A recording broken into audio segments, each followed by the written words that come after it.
Well, they are the future of the football club, and their thoughts and ambitions and hopes for the stadium are really important to myself and my team and everybody who work here, including the team themselves, who are represented by Mark Noble. So it's really good to get them thinking about why we're moving to the stadium, what does it mean to them, what's the pricing policy, how would you like the atmosphere to be created, and just to generally listen to their thoughts and ideas.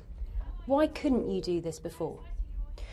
This is really the first time we've been able to engage with the under-18s, because the YouGov poll that we conducted in an independent research on whether the supporters wanted to move or not didn't allow for under-18s to take part, so they haven't really been represented.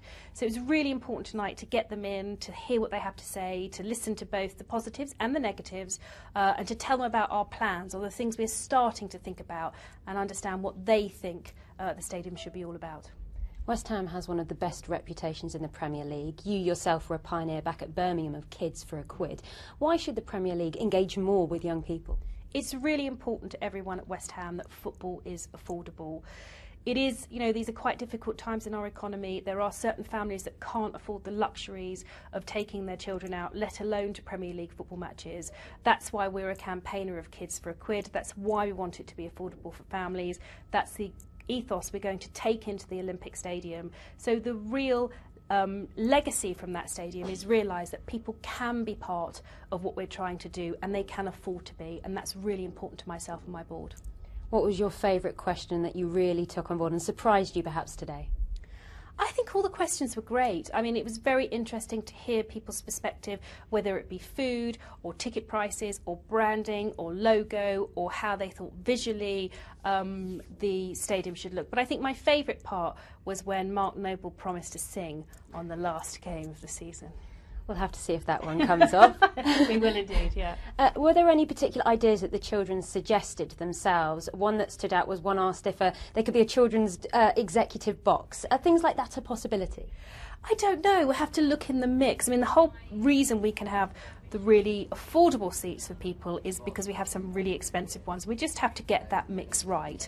But I think what was clear is that young people want to sit together in a place that's safe, in a place where they can have fun, in a place where they're not intimidated by other adults, where there's a gaming room and facilities and refreshments they can afford to buy.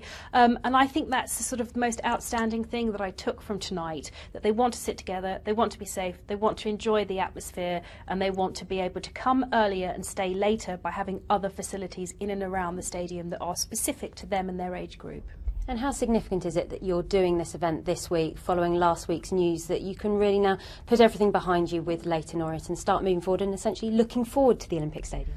Well, regardless of the outcome of the judicial review, it wouldn't have affected us and our move. So this event was always planned for this particular time, and it wasn't dependent on anything to do with the judicial review. But obviously we're pleased that the matter is now closed. We always maintain that the process was very robust, very fair, very transparent.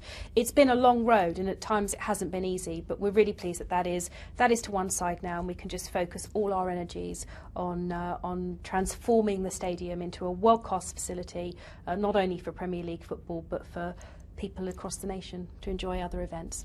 Lastly, Karren, if there's a young West Ham fan watching this, what's your advice to them if they've got a great idea for the Olympic Stadium? Anyone who's got a great idea, young or old, we want to hear it, because that's what West Ham's all about. When we say we're more than a football club, we mean it, because we want to listen to people. We want people to come on this journey with us and be very involved. So anyone who's got an idea for the stadium, we want to hear it. Write in to me and I'll reply personally. Thank you so much for your time, Karren.